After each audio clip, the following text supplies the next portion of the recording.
Thank you very much for the kind introduction, and good morning, everybody. It is, first of all, my pleasure and privilege to be here. Ravi has been trying to get me to come to India in August for the last 8 years. And this is the first time I have actually accepted. And the reason being is, as you have seen, what Dr. Gupta, along with Dr. Narayana, and in support with numerous colleagues, have created a global forum where you can discuss all aspects of technology and development. I clearly remember Ravi in 2002 in Baramati sharing an idea of a magazine on digital inclusion. And from there, he's actually created an empire on anything to do with E. So Ravi, congratulations for what you have achieved. It's also great to be in the presence of Walter Fuest, who is probably one of the few world leaders who right away saw the importance of information technology and its impact on society across all aspects. And that vision allowed him to start 2 major global summits on information technology in Geneva and Tunis. And with that, the launch of numerous organizations, one of which who I'm representing as the chairman of the Telecenter.org Foundation, which we launched in 2005 along with Walter Fuest's support, the International Development Research Center, IDRC, in Canada, the Philippines government, and Microsoft Corporation. And what that has done is provided a forum and a platform in with 70,000 such centers now operating around the world in over 100 countries. So Dr. Walter Fuest, thank you very much for your vision. And it's also great to be in the company of Seema Hafiz from UNDESA for the work that she is doing on e-governance. So why is e-governance important? What does that mean? And why should we care? First of all, why is technology important?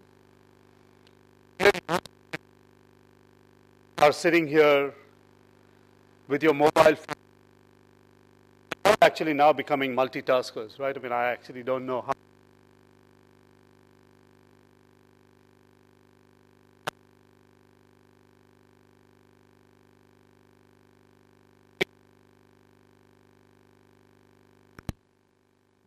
All of that really becoming part of conventional society, how do we take that to the next level to think about effective collaboration?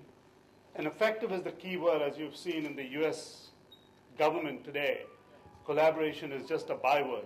We're just so lucky that finally somebody agreed on something so that we don't default and go and start another global crisis. But e-governance today has to become the effective tool to reach the masses because technology affords us to do that. But technology is just one aspect, because what you really need is 3 sectors to work together. Clearly, the individuals that need to use the technology should be able to use the technology. The organizations that need to develop the services should have the resources and the capacity to do so. And then the services itself need to be developed that are effective, affordable, and relevant for those that are going to use it. So when I think about it from the work that I do at Microsoft or at Telecenter.org or the numerous other organizations that I get roped in to serve around technology and development, I tend to think about it in the perspective of capacity building, perspective of technology, and the innovation that is happening, and then the infrastructure or the bodies that are required to carry out this work. So the first thing is that if you're going to ask people to use technology to get government services, there has to be some semblance of training for individuals to be able to use those services. If the poor woman in a village does not know how to go onto the net, there is no way you're going to have e-services. If the farmer is not able to access records because they don't have the services in the right format, there is no e-services. So you can go on and on. So one of the things that we do through Microsoft and all of the other partners that we have, including telecenter.org, is to train individuals around the world to be able to use the skills. In India itself, we work with numerous organizations, including the NASSCOM Foundation, to provide training.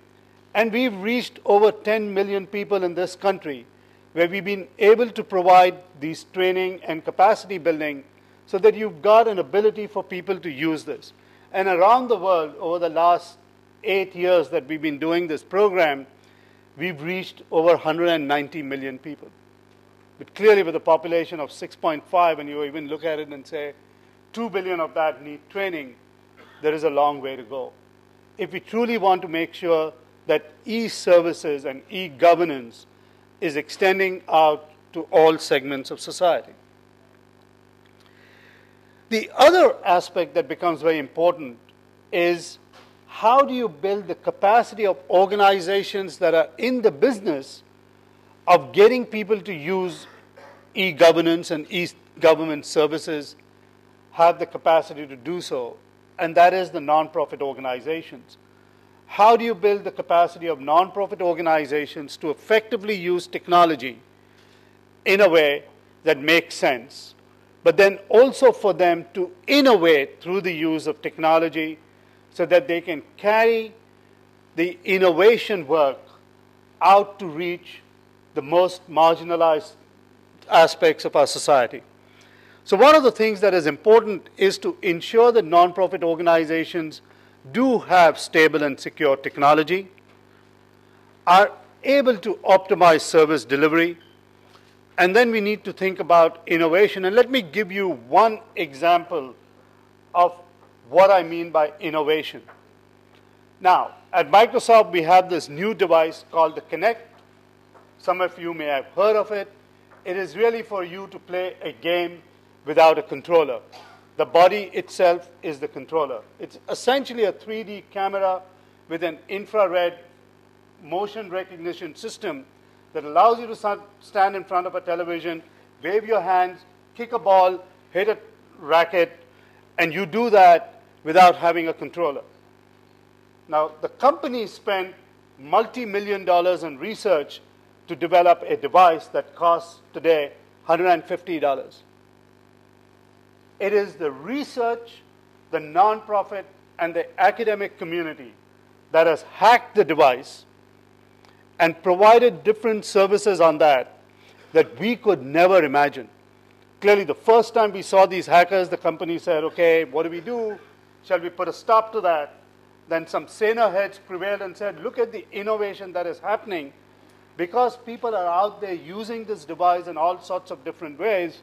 So today we've actually launched a code which we are giving off to people that are using it for non-commercial purposes. So what is happening? People are putting this little device on a robot so that they can go into earthquake zones to find people. People are actually doing medical imaging from it. Some students in Germany have actually developed a way for the blind to see. It's not really to see because the camera is seeing, but the camera is then providing sound input through, obviously, software to the individual so that they can maneuver around corridors without having eyesight. So now think of the applications that will come out. People are using it for education purposes. And that's where I believe e-governance becomes critical if you build the capacity of nonprofit organizations to innovate on the technology that the commercial sector is going to create for the consumer. And that's really where I see the role of governments, development agencies, corporations, and the nonprofit sector to come together. So we see more of that happening. And then it is all about investing in the infrastructure. It is organizations like telecenter.org or TechSoup Global, which is another organization that we've helped launch in over 35 countries, which is able to provide technology at no cost or low cost to nonprofit organizations. And NASCOM Foundation is one of our partners in India that is providing these services to nonprofit organizations. And NetHope, which is a consortium of over 35 of the largest humanitarian relief organizations that all come together in the use of technology so that they are prepared before, during, and after a humanitarian disaster, such as what is now unfolding in Somalia and the Horn of Africa, where you're seeing famine. And all of these organizations are going there to provide services, and technology becomes a critical need to do that. And then I want to end with talking about reaching scale. The only way you're going to reach scale is if you're going to partner around national or global level initiatives. Clearly, our partnership with the Swiss Development Agency has allowed us at multiple levels to create global infrastructure that allows for e-governance services to happen. But I'm just going to talk very quickly about something that has happened very recently in Tunisia as part of the Arab Spring, that our partnership with the State Department and USAID has allowed us to launch an organization called Tariki, which really brings nonprofit organizations with capacity so that they can promote freedom and democracy in an effective way. So those are the kinds of things where private sector, global development organizations, and the government can come together around services that allows for impact to happen. One major partnership that we have is with the Inter-American Development Bank in Latin America, where together Microsoft and the Inter-American Development Bank are reaching hundreds of thousands of youth through a youth fund that we've launched together to build their capacity to use technology. Through those skills, they can then get into jobs. So I look forward to being part of this deliberation. I once again want to acknowledge Ravi and his wonderful team for the work that they have done in creating the eWorld conference and for finally getting me here to see what he's done. So thank you all very much.